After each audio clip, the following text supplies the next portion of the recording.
Magandang araw po sa inyong lahat. Ito po muli si Attorney Mike Operario. And now, I can officially state that the impeachment is now dead. Noong pong Mayo, matapos ang halalan, sinabi ko na sa inyo, this impeachment is now dead in the water.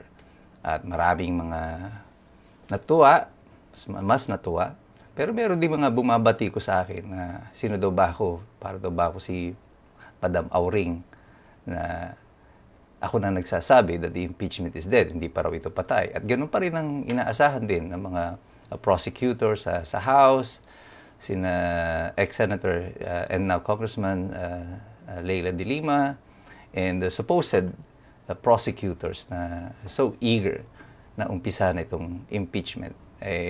Sinasabi nila, matutuloy pa rin ito. But we knew all along, this is already dead. For several reasons. Number one, because of the result of the election. Yung resulta ng election is a declaration from the people that they are not in favor of this impeachment that they have filed in the House of Representatives and then elevated to the Senate. Ayaw ng tao nito. The result is a resounding defeat for the administration candidates. Yung administration candidates dito ay yung pong galing sa Partido Federal na kahit na isang kandidato ay walang pumasok sa kanila. Yung mga iba pong nanalo doon sa alyansa ng national government ng Malacanang came from different parties. Hindi po sila kasama officially sa Partido Federal. So they can switch sides anytime. At nung pong nagbotohan na nga sa Senado, naging manifest nito, malinaw na even those senators na supposedly ay administration senators did not vote in favor of the impeachment proceeding immediately. Ang nangyari, niriman pa ito sa House. At the second reason for that is that dahil nga doon sa mga inherent na defect nitong impeachment na ito, the defense was given the opportunity to challenge it in the Supreme Court. And when it happened, you know it's dead. Patay na ito. Because ang linaw-linaw pati talaga ng mga depekto dito sa impeachment complaint na ito. Aside from that, ito pang mga deklarasyon nila Toby Chanco kung ano talaga yung konsiderasyon for the filing. He was the one who categorically stated that the 150 million na ipinangako, ibinigay sa mga congressman in the form of ayuda, mga AKAP, AIX, ito ay naging very critical material sa kanilang pagpirma. At sinabi niya pa nga na ayaw niya nitong impeachment complaint na ito. And so now, we are here. Kagaya ng sinabi ko nung Mayo, patay na itong impeachment ito. And finally, the Supreme Court tinuldukan na nga lahat ng espekulasyon tungkol dito sa impeachment. The question is, what happens next? Well, technically, kailangan nila maghintay ng isang taon pa uli bago sila makapag-file. And this may be their last shot at an impeachment because di na sila pwedeng mag-file ng impeachment 1 year before the election. So, their last shot will be in 2026. So, inaasahan ba natin na may mababago sa approach ng national government? I think not. I think they will continue to pursue this attack against Sara Duterte by all means necessary. Kasi this is the only way they can win against Sara at this time. Kung maghalalan ngayon, panalo po si Sara. The administration has no candidate. Yung mga survey na pinalalabas nila na tumataas daw ang rating ni Bongbong Marcos is of no consequence because he is not a candidate in 2028. Ang tanong dyan, sino sa mga kandidato, sinong nasa partido ngayon ang mayroon ng Partido Federal o ng administrasyon ang pupwedeng ilaban kay Sara Duterte? Wala.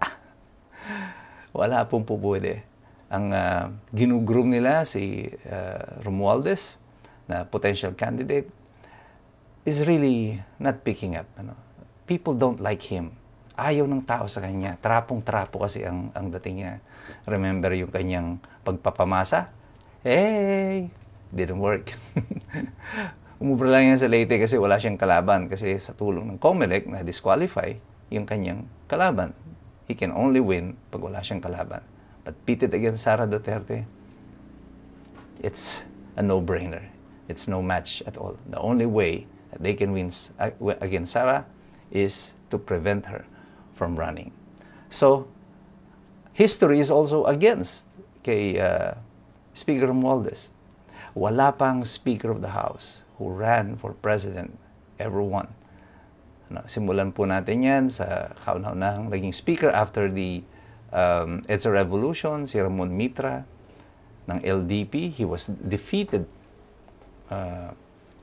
in the 1992 elections. Pagkatapos niyan, si Joe De Venecia lumaban, natalo rin. Si Villar, although hindi na siya speaker nung time na yun, senador na siya, galing di siya sa pagiging Speaker of the House. And he ran and he lost.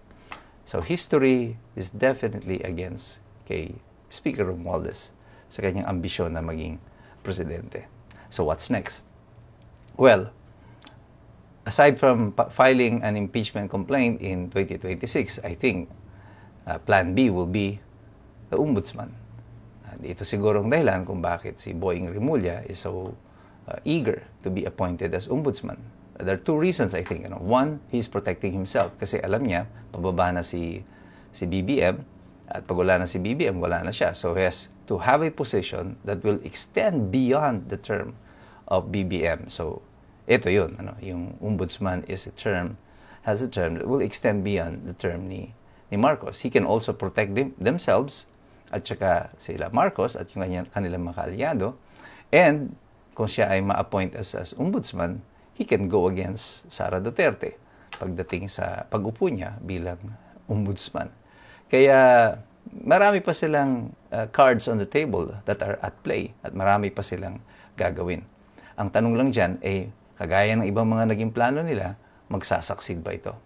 Kapag ang taong bayan ay mulat na, kapag ang taong bayan ay patuloy na nakamasid at nakatutok sa lahat ng mga pangyayari dito sa ating bansa, mahihirapan sila na isulong itong mga kasinungalingan, mga propaganda, at mga estratehiya na kanilang iniimplementa. Kaya tayo pong lahat bilang mga mamamayan ng Republika ng Pilipinas, lagi ko yung inaanyayahan. Makilaho kayo, mag-participate kayo, mag-aral kayo, sapagkat mahirap makialam ang taong walang alam. God bless you. God bless us all. Mabuhay ang Republika ng Pilipinas.